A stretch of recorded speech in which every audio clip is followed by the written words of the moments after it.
Hey guys, welcome back to Andy's Dinosaur Reviews, and today we are back with the final of the newest round of Hammond collection figures for the Jurassic World line from Mattel, and as you can see, the final one is the Ornitholestes, which is a pretty cool species choice, but definitely not the best version of it that you'll probably find out there. But you can see a pretty cool image down here of the figure. Again, the species name, Hammond Collection. Over on the side, Hammond Collection, a little bit more of that image.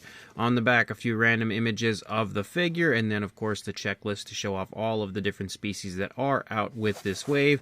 And then over here, pretty much the same standard info that we've seen in the last few, and then another image of the dinosaur. So let's go ahead, pop this open, and check it out. So here is our Ornitholestes now out of the packaging and standing here before us. You can also see that just like with the last few, we do have a little bit as far as accessories go, which are basically alternate hands, and then, you know, the regular standard figure, that is what is included. So we're going to go ahead and readjust the camera here just for a moment, and then bring the figure up and take a closer look. So starting here in the head sculpt, you can see the head sculpt looks fairly decent when it comes to the fine detail. We also have a light sort of a tan tone there on the snout, and then that same light tone there for the lower jaw that does actually lead back here a little bit into the side of the neck, but disappears briefly before picking back up again right here. So interesting that they chose to give it that sort of a look.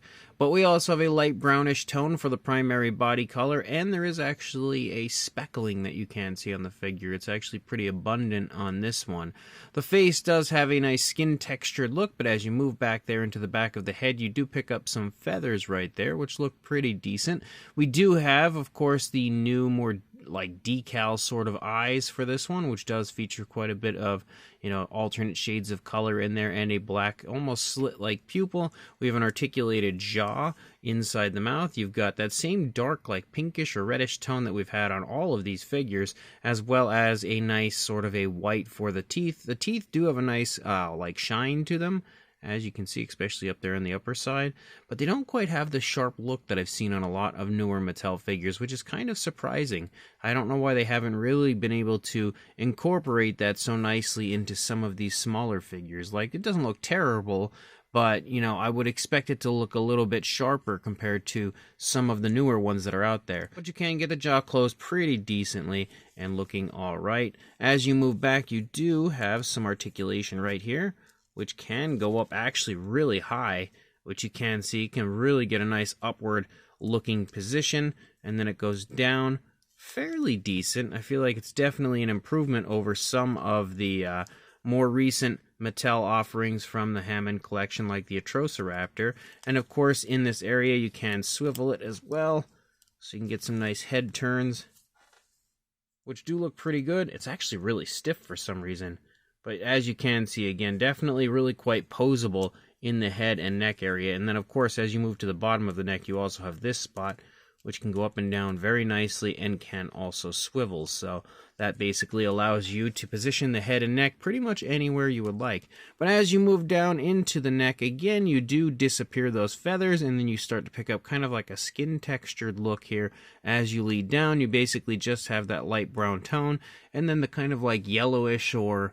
yeah, it's like a light yellowish tone for the underside of the dinosaur, and it's a fairly smooth transition down. There's also some speckles and stuff there. We can see the throat looking pretty decent. Also looks like maybe we've got a few feathers there on the underside of the throat briefly as well. As we lead further down into the body, you can see some more feathers picking up here on the back of the dinosaur. Also a darker variation of a brown that picks up and runs down along the top of those feathers. But then down here on the side, we have more of the skin texture, and it actually looks really good. Like, when it comes to how vibrant it looks, it does look very nice and very impressive, which isn't surprising when it comes to Mattel. They usually have pretty vibrant skin texture.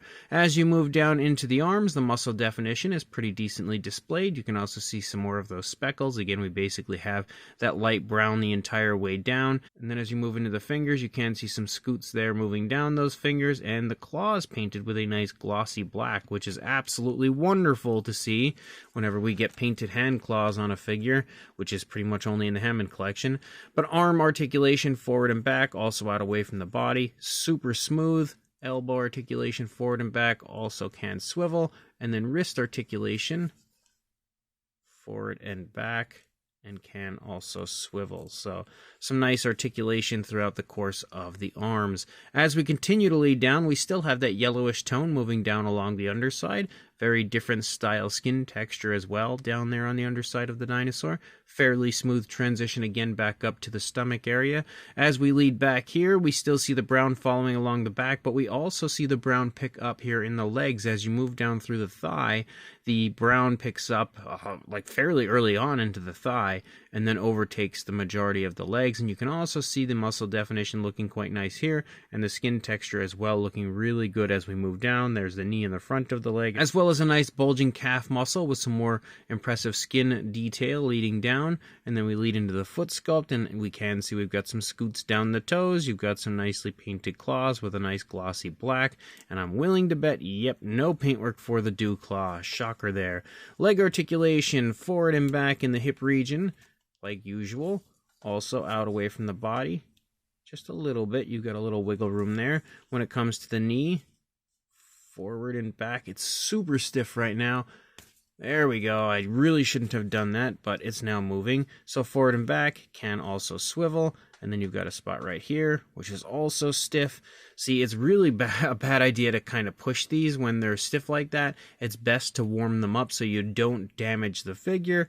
Taking a pretty big risk trying to push these, but basically you can see you've got a spot right here that, you know, we usually have in these type of figures where you can go forward and back and also swivel. The swivels are never stiff. It's just the forward and back. And then again, another spot right here, which is also stiff. This entire leg, for some reason, is really quite stiff. Okay, so it's much smoother over here. As you can see, we have the knee moving forward and back, can swivel. Let's see about right here. Nope, that's still a little bit stiff. But this side's moving a lot nicer here, so forward and back, and can also swivel. So pretty nice articulation in the legs. And then we lead up, and as we lead out into the tail, you can see we do have tons of feathers as we lead along. You also have more of that darker brown following along the back of the tail right there, before we transition back to that light brown, and then transition to the yellow for the tip. And what's crazy is, as you can see, the light yellowish tone actually leads the entire way through the underside, besides this one brief area in the throat. That might actually be the first time that I remember Mattel actually doing that the entire way through a tail. I don't know for sure if it's the first time, but it very well could be. But you can see over here on this side, again, pretty much the same thing as what we had seen on the first side. Also a little bit of sloppy paint that apparently was like slopped onto the side right there. But for the most part, again, the paintwork is fairly decent on this one. And then you also have the alternate hands, which are basically just like curled in fingers, and again, you just pop the other hands out. You pop those in if you would like. As far as a size goes, for a length, you are looking at about 8¼ inches or 21 centimeters. And then for a height, in the position it's currently in, around 4 inches or a hair over 10 centimeters, heading toward 10.5, but not quite there. For a size comparison, there is Mr. Papo T-Rex, the Attack Pack Colovosaurus, Robert Muldoon, and the Collect Day Human Being, next to our Ornitholestes. And you can see, again, it's pretty much the standard size range for Hammond collection. Nothing really surprise-wise with this one. And then using the same few figures that I've used for the last round of comparisons, we have the Scutosaurus from Mattel for the Hammond collection as well. We've also got the recently released Troodon, which you can see is of a very similar size to the Ornitholestes, as well as Velociraptor Blue, which you can see is also quite similar in size to the Ornitholestes. The Hammond Collection Dimetrodon, which again is a little bit smaller in a way, but still kind of similar in size. We've also got the Dryosaurus, which has released with this wave, again with the Ornitholestes. And then finally, the Moosaurus, which as well is a part of this wave, which you can see is, again, pretty much the same size as the Ornitholestes. So this one's definitely a mixed bag for me. I would say it's the worst of the group overall and the least exciting, but it's not that bad looking of a figure. It doesn't really look like an Ornitholestes to me, though, and I think that's, of course, one of the biggest problems with the figure. But if you take a look at it as being like just some form of like a strange raptor, then okay, it looks pretty decent. Like like it has okay paintwork, nothing overly flashy or crazy impressive, but it looks decent and natural enough.